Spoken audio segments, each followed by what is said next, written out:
نحمده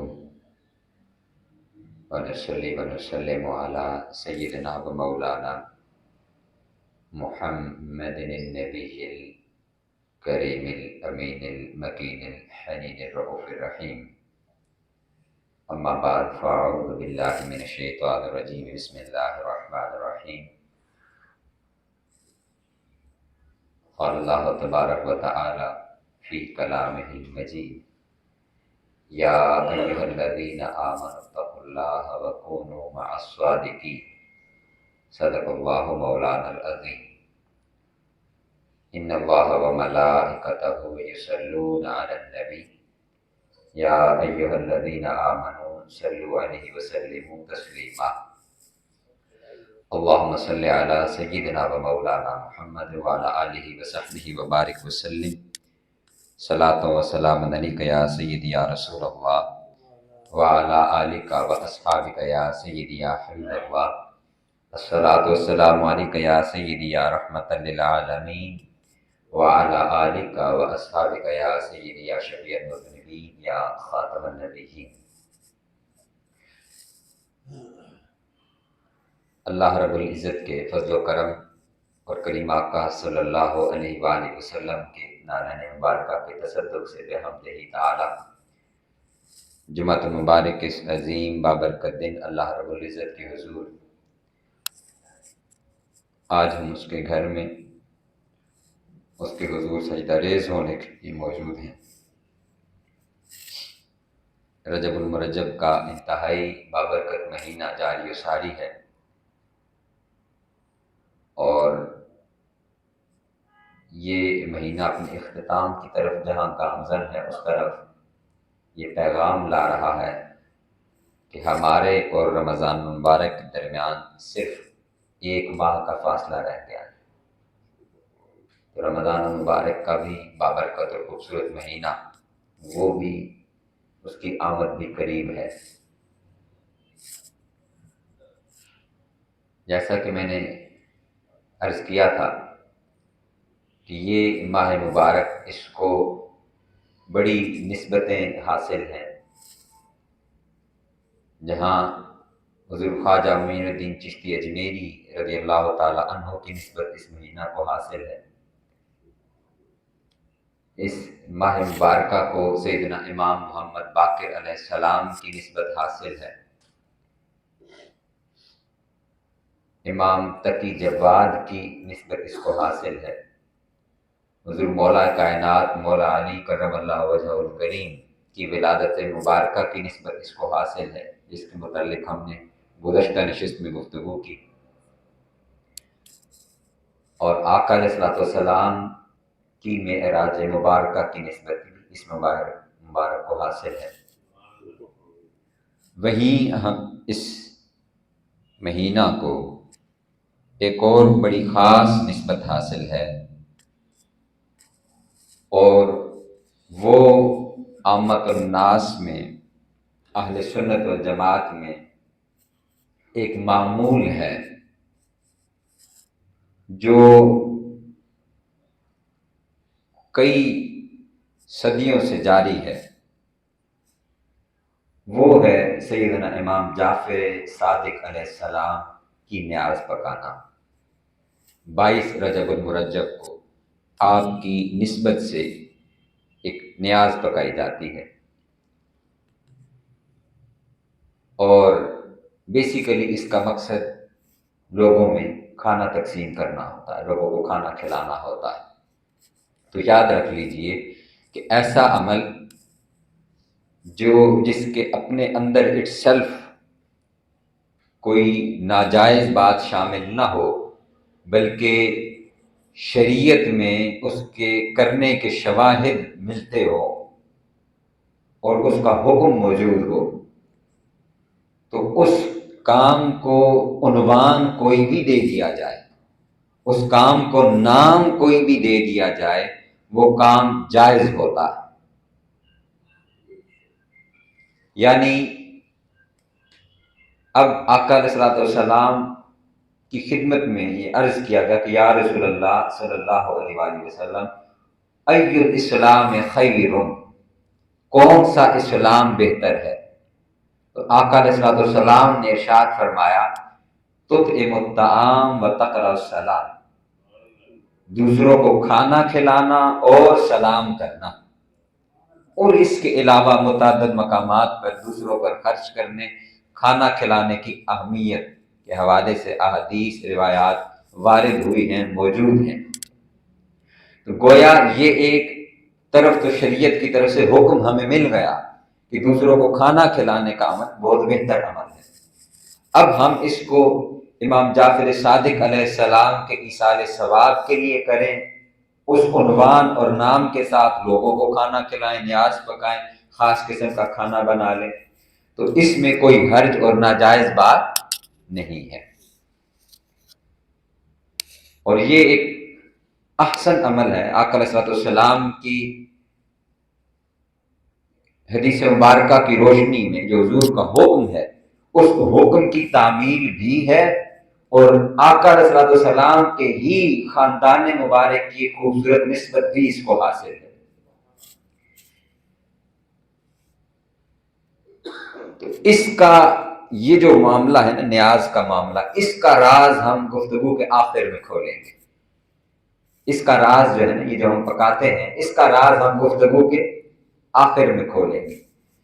آج کی ہماری جو گفتگو ہے اس کا موضوع ہی سیرت سیدنا امام جعفر صادق علیہ السلام ہے، جو آقا علیہ السلام کے خانوادہ کے بڑے ہی خوبصورت اور بڑے عظیم چشم و چراغ ہیں۔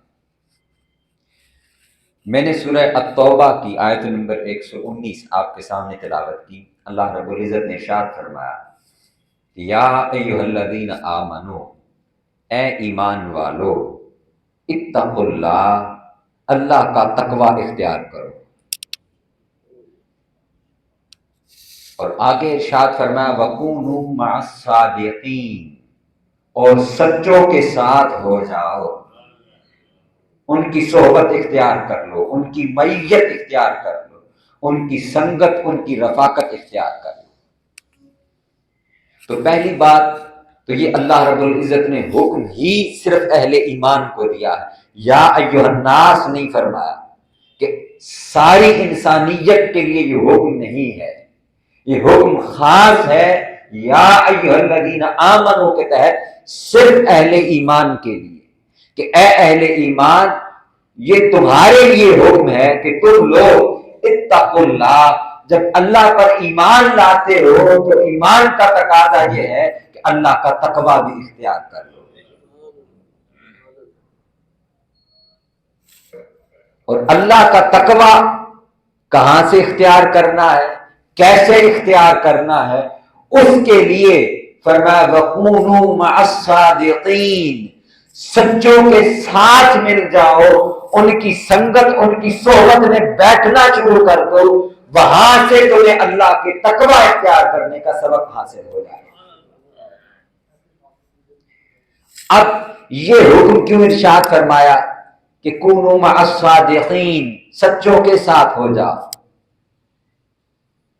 اس لیے کہ یاد رکھیے کہ اللہ رب العزت نے جو انسانیت کے اندر سب سے بلند مرتبہ رتبہ ہے وہ انبیاء کرام علیہ السلام کو عطا فرمایا ہے، اور انبیاء میں سے بھی پھر آقا علیہ السلام امام الانبیاء ہیں، سید الرسل ہیں، تمام انبیاء کے، تمام رسولوں کے سردار ہیں، اور آقا علیہ السلام کے اظہار نبوت اور اعلان نبوت سے بھی پہلے آقا علیہ السلام کا تعارف اہل مکہ میں تھا، تو وہ تعارف یہ تھا کہ یہ صادق اور امین ہے۔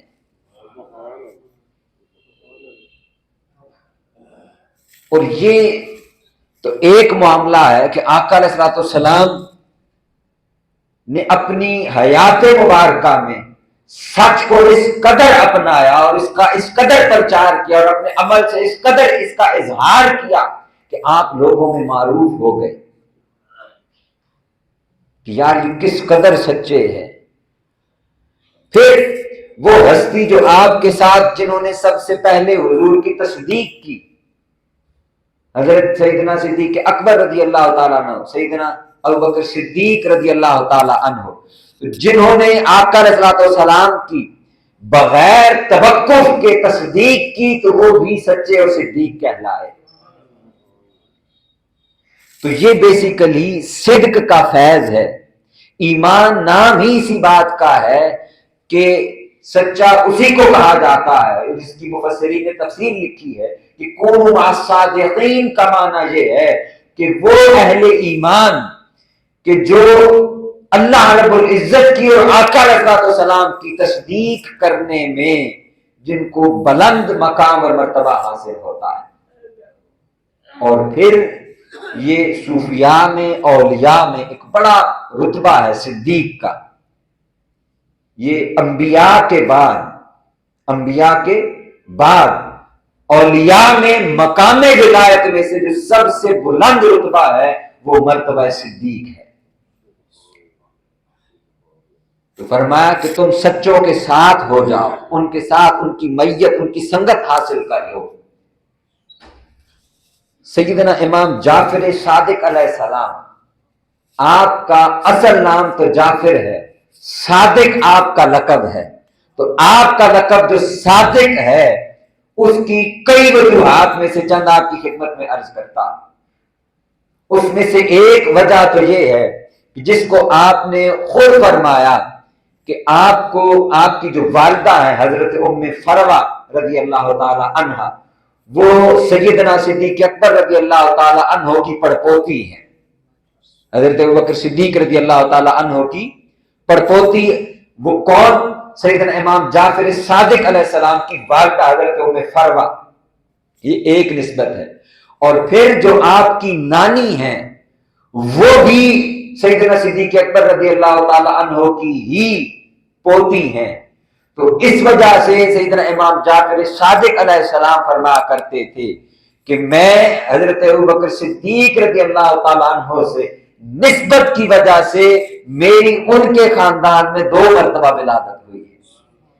تو آپ کا الصادق لقب ہونے کی ایک وجہ یہ ہے کہ آپ کو خاندان صدیقیت سے نسبت حاصل ہے، اور دوسری وجہ الصادق کی یہ ہے کہ آپ آقا علیہ السلام کے تو خاندان اور اہل بیت میں جو ہے ہی سچوں کا خاندان، جو فیض آقا علیہ السلام کے صدق کا حضور مولا کائنات اور سیدہ کائنات سے ہو کر چلا، اور سیدہ امام حسن علیہ السلام، امام حسین علیہ السلام، امام زین العابدین، امام محمد باقر سے ہوتا ہوا امام جعفر الصادق تک پہنچا۔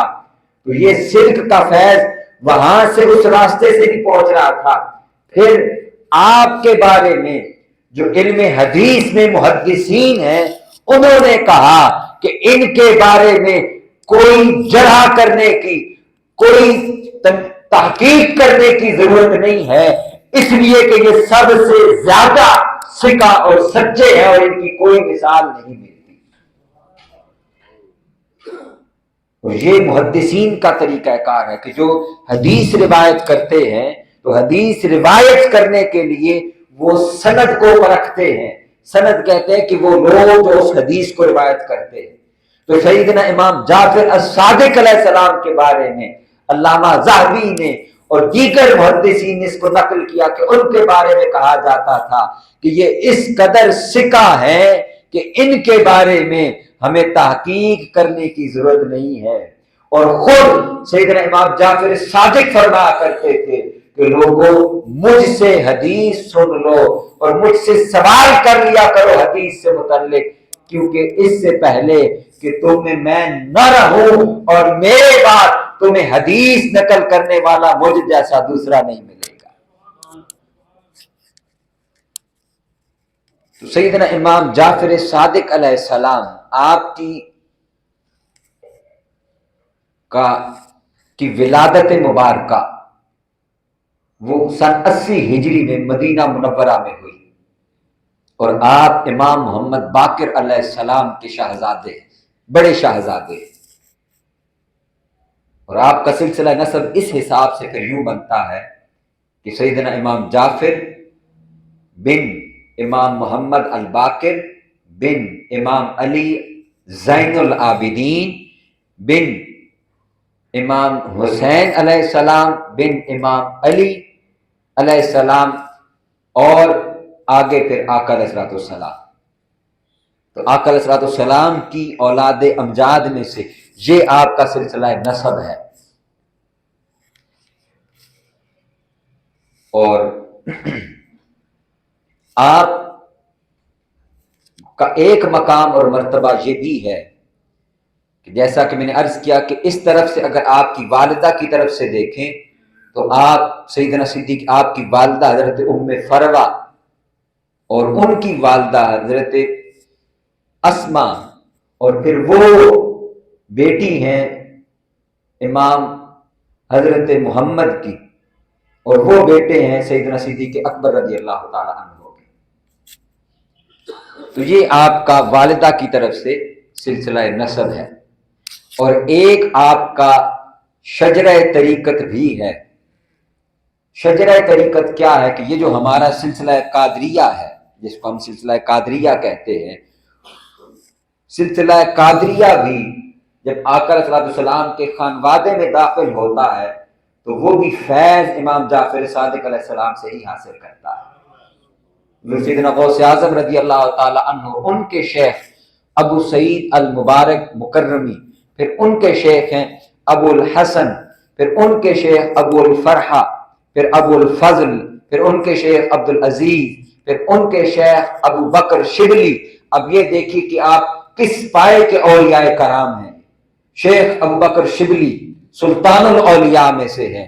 پھر ان کے شیخ ہیں حضرت خواجہ جنید بغدادی رضی اللہ تعالی عنہ، پھر ان کے شیخ حضرت سری سکتی رضی اللہ تعالی عنہ، پھر ان کے شیخ ہیں حضرت معروف کرخی، اور ان کے شیخ ہیں امام علی موسیٰ الرضا علیہ السلام، اور پھر ان کے شیخ ہیں امام موسیٰ کاظم، اور وہ ان کے شیخ ہیں طریقت اور روحانیت میں ان کے والد گرامی امام جعفر صادق، اور پھر وہ سلسلہ اسی طرح اوپر امام محمد باقر، امام زین العابدین، سیدنا امام حسین علیہ السلام اور حضور مولا کائنات اور آقا علیہ السلام تک پہنچتا ہے.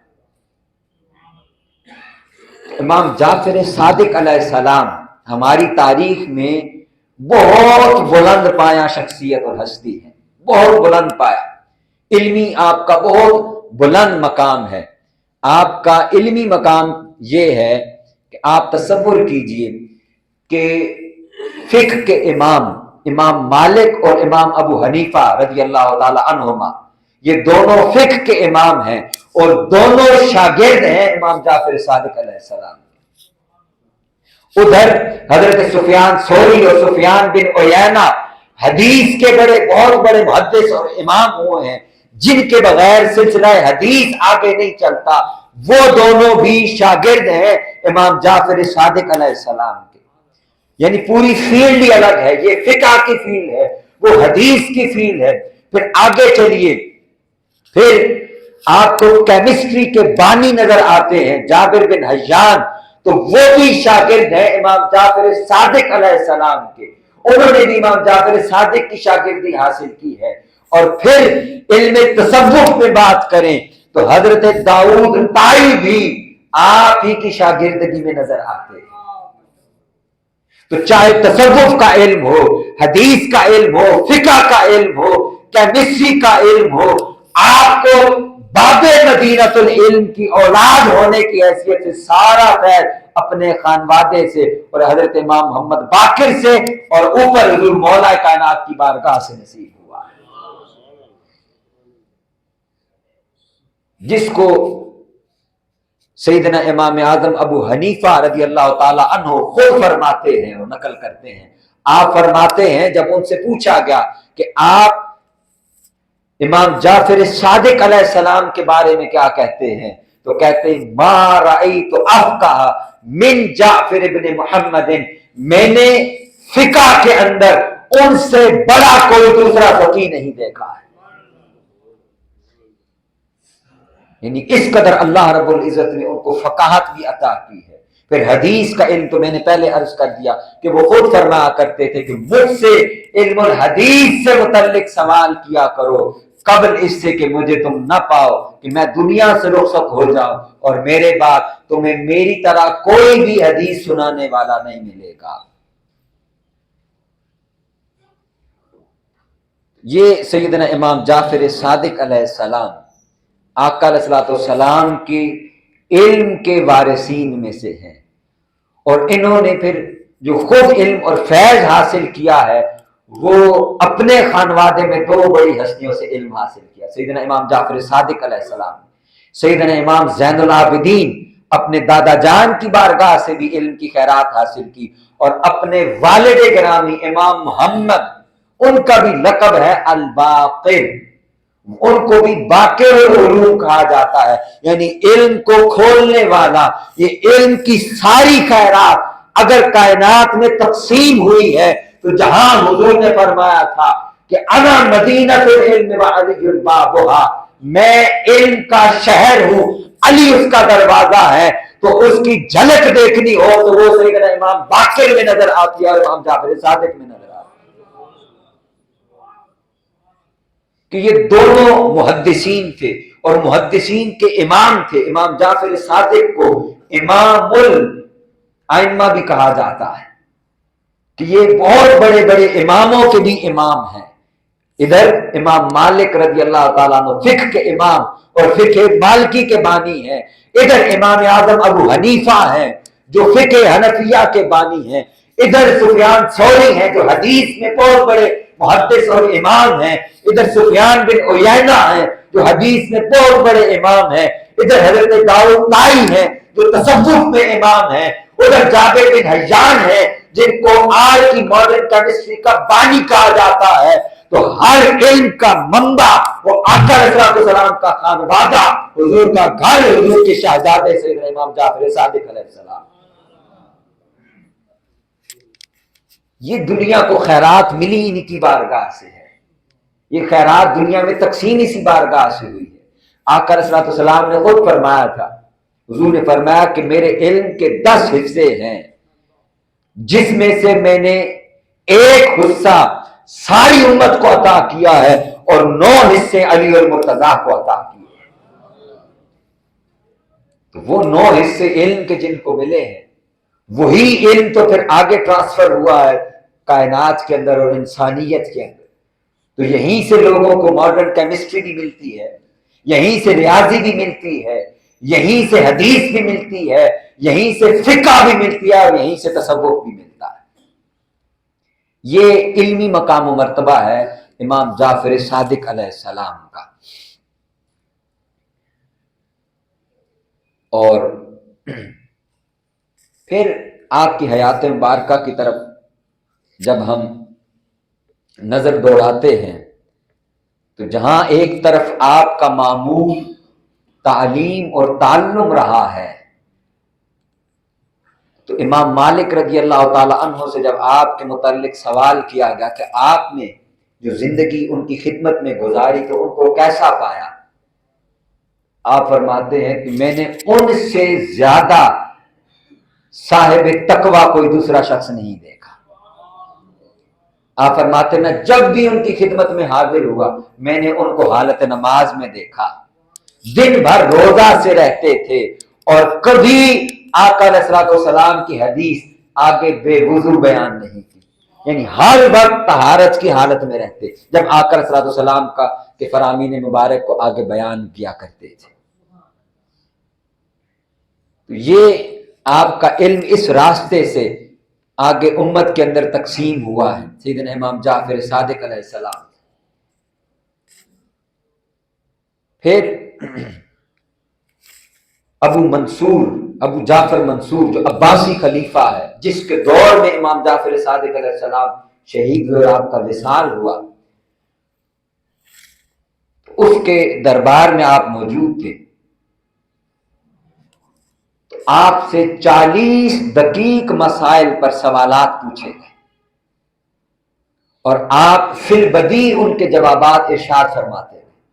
دقیق فقہی مسائل پوچھے گئے اور جب آپ جواب دیتے تو صرف مسئلہ بیان نہیں کرتے بلکہ یہ بھی بتایا کرتے تھے کہ اس میں اہل عراق کا موقف یہ ہے اور ہم اہل مدینہ کی اس میں رائے یہ ہے، پھر اہل عراق یوں کہتے ہیں اور ہم اہل مدینہ یوں کہتے ہیں، یہاں تک کہ جب کوئی بھی مسئلہ باقی نہ رہ گیا تو امام ابو حنیفہ کو کہنا پڑا کہ لوگوں میں سب سے بڑا عالم وہ ہے جو فقہ تو جانتا ہے لیکن مسئلہ بیان کرتے ہوئے اس کے پیش نظر تمام اختلافات بھی ہو اور وہ ان کو بھی بیان کرنا جانتا ہو۔ تو ثابت ہوا کہ ہم میں سب سے بڑے فقیہ اگر کوئی ہے تو وہ امام جعفر صادق علیہ السلام ہے۔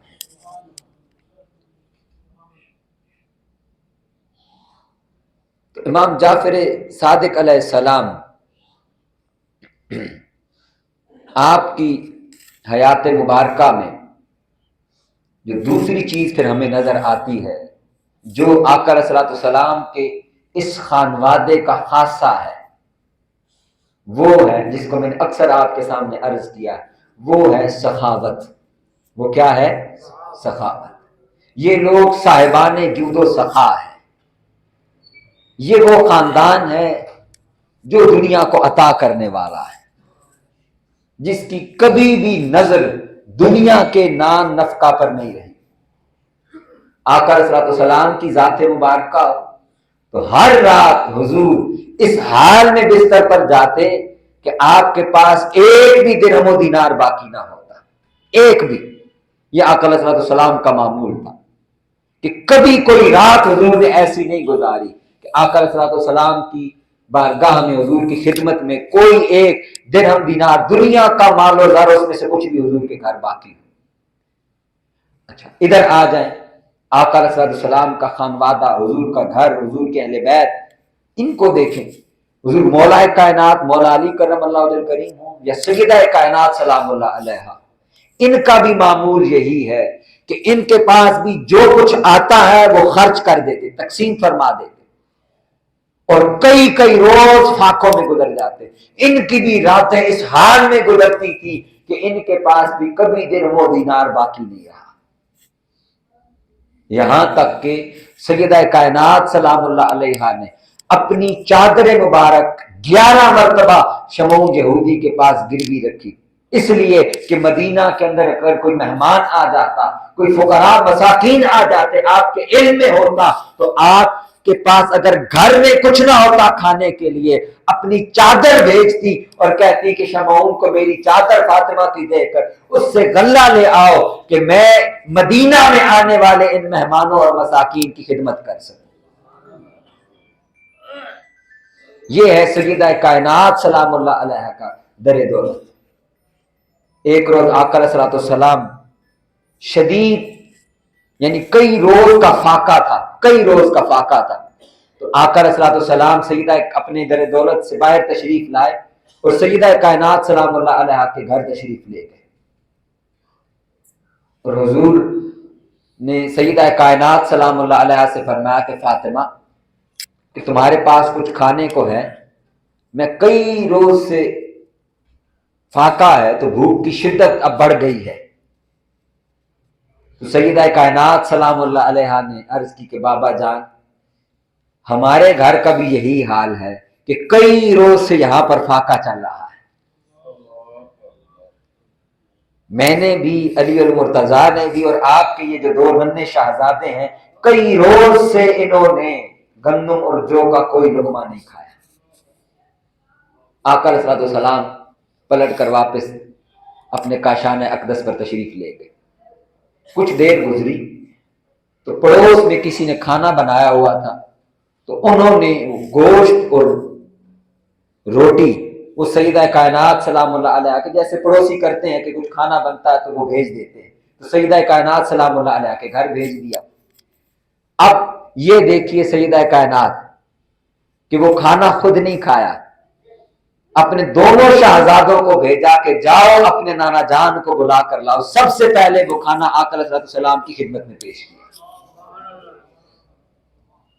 اور آقا علیہ السلام نے جب کھانا دیکھا تو فرمایا فاطمہ ابھی تو میں تمہارے پاس آیا تھا اور میں نے تم سے پوچھا تو تم نے کہا تھا کہ بابا جان کچھ بھی نہیں ہے، تو یہ کہاں سے آیا ہے؟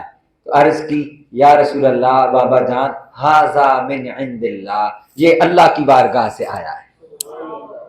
آقا علیہ الصلوۃ والسلام مسکرا کر فرمانے لگے فاطمہ تم تو مریم بنت عمران جیسی باتیں کرتی ہو، ان کے پاس بھی جب حضرت زکریا علیہ السلام بن موسم کے پھل دیتے تو پوچھتے تھے کہ مریم یہ کہاں سے آیا ہے، تو وہ بھی جواب دیا کرتی تھی ھذا من عند اللہ، یہ اللہ کی بارگاہ سے آیا ہے۔ یہ معمول ہے آقا علیہ الصلوۃ والسلام کے خانوادے کا۔ پھر حضور مولا کائنات مولا علی کرم اللہ وجہ کریم، آپ کا معمول یہ تھا کہ آپ کنویں کھودا کرتے تھے، یہ آپ کا بزنس تھا، پروفیشن تھا۔ تو آپ کنویں خود بھی کھودتے اور ساتھ آپ کی ٹیم ہوتی، مزدور ہوتے، کنویں کھدوایا بھی کرتے تھے، اور یہ معمول آپ کا اپنے دور خلافت تک جاری رہا۔ لیکن حالات یہ ہیں کہ ان میں سے ایک بھی کنویں سے آپ نے خود ارننگ نہیں فرمائی۔ جب کنواں کھل جاتا، تیار ہو جاتا کہ اب اس سے آپ کو ارننگ آنی ہے، جب ارننگ سٹارٹ ہونے لگتی اسی لمحے اس کنویں کو وقف فرما دیتے اور فرماتے کہ یہ فی سبیل اللہ ہے، لوگ یہاں سے فی سبیل اللہ پانی حاصل کرتے رہے۔ کتب سیر اور کتب اسماء و رجال اور تاریخ کے اندر آتا ہے کہ سب سے زیادہ اوقاف صحابہ میں سے اگر کسی کے ہیں تو وہ حضور مولا کائنات مولا علی کرم الکریم ہے۔ آپ کی جو منتھلی انکم تھی جب آپ مسند خلافت پر تشریف فرما ہوئے وہ 1,00,000 درہم تک پہنچتی تھی، یعنی یہی آپ کے باغات اور دیگر معاملات اور بزنس وغیرہ یہ ملا کر آپ کی جو انکم تھی وہ کتنی بنتی تھی؟ 1,00,000۔ اور جب آپ کا وصال ہوا، شہادت ہوئی 21 رمضان مبارک سن 40 ہجری میں، تو 70,000 درہم آپ پر قرض تھا، اور اہل کوفہ کہا کرتے تھے کہ آج ہم یتیم ہو گئے۔ یہ اہل کوفہ کہا کرتے تھے حضور مولا کائنات کی شہادت پر، وہ کہتے تھے ہم آج یتیم ہوئے اس لیے کہ ہمارے سر پہ دست شفقت رکھنے والا اور ہمیں پالنے والا علی المرتضیٰ وہ آج دنیا سے رخصت ہو گئے۔ یہی حال سیدنا امام زین العابدین علیہ السلام کا کہ راتوں کو اٹھ کر اناج کی بوریاں اپنے جسم پر لاد کر لوگوں کے گھر میں لے جایا کرتے تھے، اور جب وصال ہوا تو لوگوں نے آپ کی کو غسل دیتے ہوئے آپ کی پشت پر ہاتھ پھیرا تو وہاں پر ان بوریوں کے نشان موجود تھے، اور اہل مدینہ کے لوگ کہا کرتے تھے، اور لوگوں کو معلوم ہوا کہ کتنے خاندان تھے جن کو سیدنا امام زین العابدین علیہ السلام پال رہے تھے۔ یہ آقا علیہ السلام کا خانوادہ ہے، حضور کا گھر۔ میں نے کیا عرض کیا کہ یہ جو سخاوت ہے، کرم ہے، جود ہے، یہ اس خاندان اور اس خون کی پہچان اور نشانی ہے۔ تو سیدنا امام جعفر صادق علیہ السلام آپ ایک روز مسجد نبی میں تشریف فرما تھے، تو ایک شخص وہ مدینہ آیا اور مسجد نبی میں سو گیا، اور جب اس کی آنکھ کھلی تو اس کو لگا کہ اس کے پاس 1,000 درہم یا دینار کی تھیلی تھی، وہ موجود نہیں ہے۔ اس نے ارد گرد اپنے پاس دیکھی تو اس کو کہیں نہ ملی۔ اب جب اس نے ادھر ادھر دیکھا تو مسجد میں کوئی اور فرد تو موجود نہیں تھا، امام جعفر صادق علیہ السلام موجود تھے، نماز پڑھ رہے تھے، وہ آپ کے پاس چلا گیا، تو آپ کو جانتا اور پہچانتا بھی نہیں تھا، تو اس نے براہ راست آپ سے ہی کہہ دیا، انہوں نے کہا کہ میری اس طرح 1,000 کی تھیلی تھی، وہ گم ہو گئی ہے، وہ تم نے لی ہے۔ امام جعفر صادق علیہ السلام نے پوچھا کہ اس میں کیا تھا؟ اس نے کہا کہ میری تھیلی تھی، کیا وہ میری تھیلی تم نے لے لی؟ امام جعفر صادق نے پوچھا کہ اس تھیلی میں کیا تھا؟ اس نے کہا اس میں 1,000 دینار تھے، اس میں 1,000 دینار تھے۔ آپ نے فرمایا میرے ساتھ آ جاؤ۔ آپ اس کو لے کر اپنے در دولت کی طرف چل پڑے، اپنے کاشانہ اقدس پر پہنچے، اپنے گھر گئے، 1,000 دینار اٹھائے اور اس شخص کے حوالے کر دیے۔ اس کو فرمایا کہ اے سائل، جو تو پوچھ رہا ہے مجھ سے کہ تیری جو 1,000 دینار کی تھیلی گم ہوئی ہے تو یہ 1,000 دینار لے لو۔ وہ اپنے دینار 1,000 دینار لے کر پلٹا، مسجد نبی میں پہنچا تو اس نے جو اپنا سامان تھا، جب اس نے اپنا سامان اٹھایا تو اس کے سامان کے نیچے وہ 1,000 دینار کی تھیلی جو اس کی اپنی تھی وہ پڑی ہوئی تھی۔ اب اس نے وہ تھیلی اٹھائی اور شرمندہ ہوا کہ میں نے بلا وجہ ان پر تہمت لگائی، الزام لگایا، جھوٹ بولا۔ تو وہ شرمندہ ہو کر سیدنا امام جعفر صادق علیہ السلام کی بارگاہ میں آیا اور آ کر اس نے عذر خواہی کی اور عرض کی کہ وہ جو 1000 درہم جو غلطی سے اس نے ان پر الزام لگا کر لے لیے تھے، تو اس نے کہا کہ میں چاہتا ہوں کہ میں آپ کو واپس کر دوں۔ تو امام جعفر صادق علیہ السلام نے فرمایا کہ نہیں، میں وہ درہم واپس نہیں لوں گا۔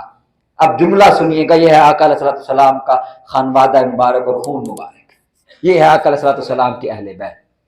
اس نے کہا کہ وہ میری اپنی تھیلی مجھے مل گئی ہے، وہ میرے اپنے سامان میں موجود تھی، یہ آپ کے ہیں، یہ آپ واپس لے لیں۔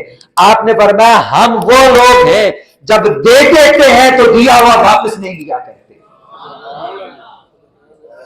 ہم اپنا دیا ہوا کبھی واپس نہیں لیا کرتے، اب جو تمہیں دے دیا وہ تمہارا ہے۔ پھر اسی طرح ایک دور میں مدینہ میں مہنگائی زیادہ ہو گئی، قیمتیں زیادہ بڑھ گئی، تو قحط سالی کا اندیشہ اور خدشہ محسوس ہونا شروع ہوا کہ قحط سالی ہے، اشیاء کم ہیں اور اس کی وجہ سے قیمتیں بڑھ رہی ہیں۔ تو آپ نے اپنے خادم اور خدمت گزار سے پوچھا کہ بتاؤ کہ ہمارا کیا معاملہ ہے، گھر میں کتنا اناج موجود ہوگا؟ اس نے کہا کہ حضور اگر یہ روز بروز بھی قیمتیں بڑھتی رہیں اور قحط ہو بھی جائے پھر بھی ہمارے پاس اتنا غلہ ضرور موجود ہوگا کہ ہمیں اس مہنگائی کی اور اس قحط کی کوئی فکر اور پریشانی نہیں ہے۔ امام جعفر صادق علیہ السلام نے فرمایا اس کا مطلب ہے کہ یہ تو کافی عرصے تک کا ذخیرہ معلوم ہوتا ہے۔ آپ نے فرمایا یہ سارے کا سارا ذخیرہ جا کر بازار کے اندر فروخت کر۔ آگے جملہ سنی، فرمایا اس لیے کہ جو حال باقی اہل مدینہ کا ہوگا ہمارا بھی وہی حال ہونا چاہیے، اور پھر جو روزانہ کا غلہ اور اناج بچ گیا، فرمایا اس میں سے بھی صرف گندم کی روٹی نہ بنانا، اس کے اندر جو کا آٹا مکس کر دینا، اس لیے کہ جو مدینہ کے غریب جس حال میں روٹی کھاتے ہیں ہمارے حال میں بھی کھانا اسی طرح پکے گا۔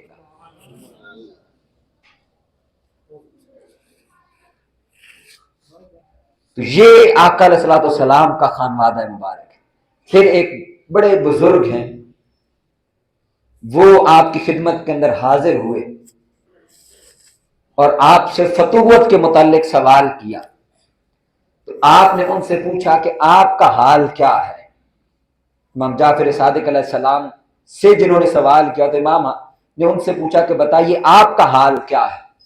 وہ کہنے لگے کہ جو اللہ کی بارگاہ سے ہمیں مل جاتا ہے ہم اس پر اللہ کا شکر ادا کرتے ہیں، اور جب نہیں ملتا تو اس حال میں ہم ناشکری نہیں کرتے، ہم اس پر صبر کرتے ہیں۔ امام جعفر صادق علیہ السلام نے فرمایا تو پھر اس میں تمہاری کیا خاصیت ہے؟ یہ حال تو مدینہ میں کتوں کا بھی یہی حال ہے کہ ان کو بھی جب مالک کھانا ڈال دیتا ہے وہ بھی راضی ہوتے ہیں، اللہ کی بارگاہ کے اندر شکر ادا کرتے ہیں، اور جب انہیں بھی کھانے کو میسر نہیں آتا تو وہ بھی صبر کر کے بیٹھ جاتے ہیں، لوگوں کے اوپر حملہ نہیں کرتے، بیٹھ جاتے ہیں اور اللہ کی بارگاہ کے اندر صبر کرتے ہیں۔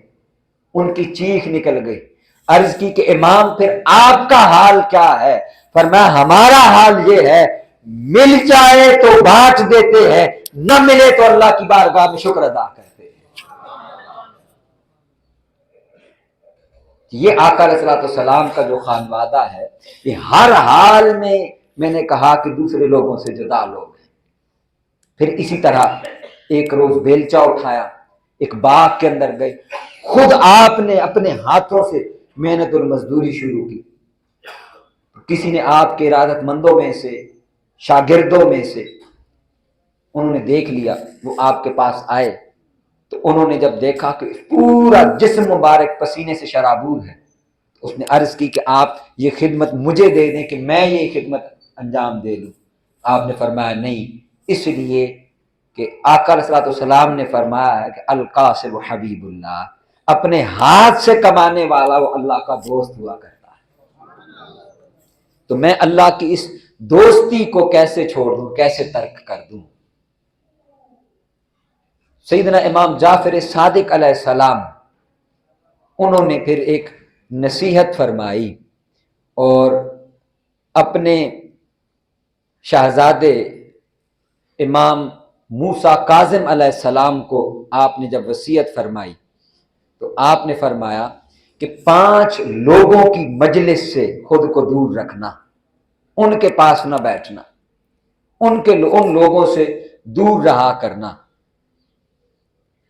تو آپ نے پھر سے پوچھا گیا کہ وہ 5 لوگ کون ہیں؟ آپ نے فرمایا ان میں سے ایک جھوٹا شخص ہے جو اگر تم اس کی صحبت میں بیٹھو گے تو وہ اس کی صحبت تمہیں دھوکے میں مبتلا کر دے گی، تمہیں فریب میں مبتلا کرے گی کہ وہ خود جھوٹ بولنے والا، وہ تمہاری خوشامد کرے گا، تمہاری تعریف کرے گا اور تمہیں دھوکے کے اندر مبتلا کرے گا کہ تم غرور میں، تکبر میں آؤ اور اپنے آپ کو باقی لوگوں سے اعلیٰ اور افضل اور بہتر جانو۔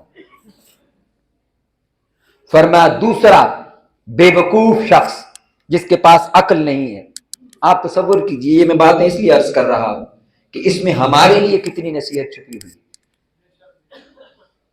اور یہ بڑے لوگوں کی پھر بڑی بات ہوا کرتی کہ آپ دیکھیں نا، ہم بیٹھ جاتے ہیں جہاں گلی محلے کے اندر کسی شاپ پہ، کسی مکینک کے پاس، کسی باربر کے پاس، کسی جگہ پہ کھانے پہ، اور ہماری آپس میں بحث اور تکرار شروع ہو جاتی کسی نہ کسی موضوع کے اوپر، کسی سیاسی موضوع پر، کسی دینی مسئلہ کے اوپر، اور لگتا ہے کہ سارے ملک کے مسائل آج اس ٹیبل پر اور اس بینچ پر حل ہو کے یہاں سے ختم ہو گئے۔ امام جعفر صادق علیہ